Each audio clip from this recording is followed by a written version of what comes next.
Acholi elders argue that unlike the former justice system that alienates the offender, Mato Oput system closes this chapter of hatred and compensates the victims.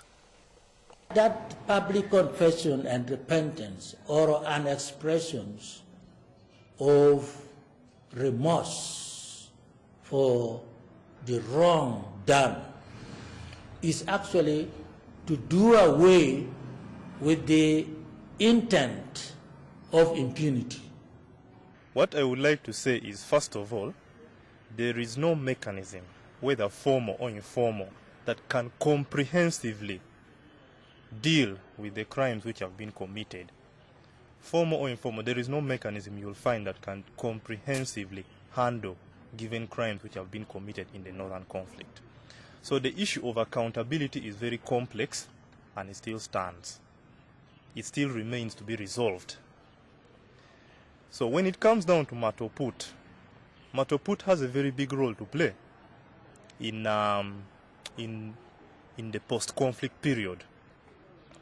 You find that Mato Oput is good, first of all, for fostering reconciliation at the grassroots. And when we are talking about reconciliation, then we are talking about genuine reconciliation. Why do I say this? Mato Oput is participatory. It gives residents a chance to participate in the process. So how does Mato Oput administer justice? Whenever a homicide takes place, the road intervenes in the situation to cool down the temperature and to offer mediation. The process that leads up to taking of Mato Oput or drinking of bitter solution from the roots of the Oput tree is carefully handled, allowing the offenders to get back to their senses so that they can admit guilt during a hearing by chiefs and elders. They are going to mix with the blood with the local drinks. They are going to mix together with the Oput. So after that, it will clear everything which is between those two clans. But now we are going to start when those people come, because they start on the way like this one. After that they come to cook. After cooking, we go to eat. After eating, we put all people together and we can give them space. The unique contribution of the road is through their mediation of the reconciliation process. Mato Oput, which many actually believe can bring true healing in a way that a formal justice system cannot. This ceremony of clan and family-centered reconciliation incorporates the acknowledgement of wrongdoing, the offering of compensation by the offender, and then culminates in the sharing of a drink.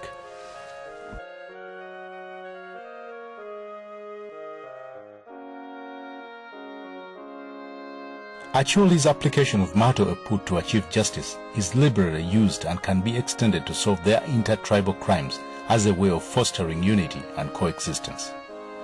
While filming for this production at Patiko village in the outskirts of Gulu town, we stumbled upon a climax of Mato Oput ceremony. The case being settled involved two feuding co-wives who had fought 2 years ago, causing a stillbirth by one of the women. The pregnant woman was identified as the victim because she lost a baby and had been beaten. These women came from different tribes. The victim an Alu from Jonam clan of West Nile and the offender an Acholi from Paweli clan. Following negotiations between clan leaders of both women with the mediation of Chief Naphtali Ochok, they agreed a compensation of 5 cows devalued to just 330,000 Uganda shillings due to resource constraint on the side of the offender. According to our Acholi restorative justice system, there is no provision for imprisonment or death penalty of an offender. Why? Because the Acholi culture values the sanctity of human life and preserves it. And that's why there is no imprisonment and there's no death penalty. That person must be rehabilitated into society through these processes. We don't believe in death penalty. We don't believe in imprisonment. We reconcile and rehabilitate the offender into society because of the value we attach to the sanctity of human life, and we must preserve it. So what does Mato Oput mean and necessitate? Mato Oput literally means drinking the bitter root of the Oput tree, symbolizing the end of a bitter relationship between two clan communities as well as families of offenders and the offended. However, in real terms, it's a process that involves truth-telling, acceptance of guilt, negotiation, repentance, compensation, reconciliation, and a ritual that targets healing. After intense but peaceful negotiations between the two clans under the watch of a chief, it's a celebratory proceeding during Mato Oput. Two sheep are laid close to each other but facing in opposite direction. They are then split into two pieces and shared between the clans. These processes and rites of Mato Oput are preceded by cholokuo, paying of blood feud, which must be paid before these processes begin. Cholokuo, paying blood feud, has to be made when members of two different clans happen to fight, and the fight has ended in death of one of the people fighting. To stop any act of revenge, according to the wisdom of our elders, generations and generations of Acholi elders, they imposed the act of cholokuo, paying blood feud.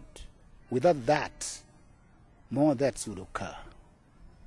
The people who lost one of their members would go on rampage, killing, looting of properties, burning of homestead. In order to check that, according to the wisdom of the elders, who are actually the gatekeepers of our culture and society, cholokuo was imposed. Then the processes of Mato Oput reconciliation begin. On the side of the clan that has lost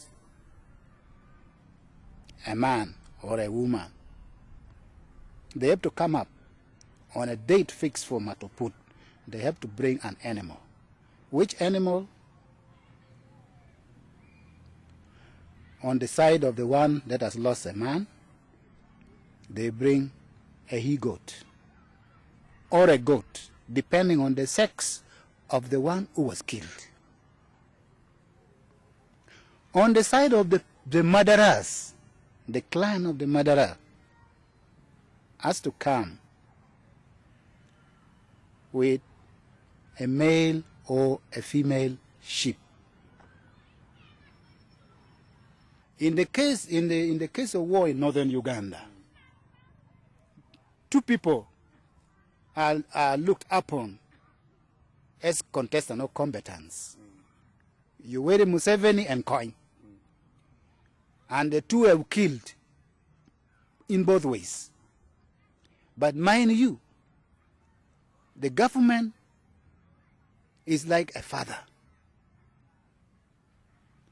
And Coin is like a child of that father who has become rebellious. Okay? So anything that the child has committed is the responsibility of the father. It's the father that will pay the blood feud.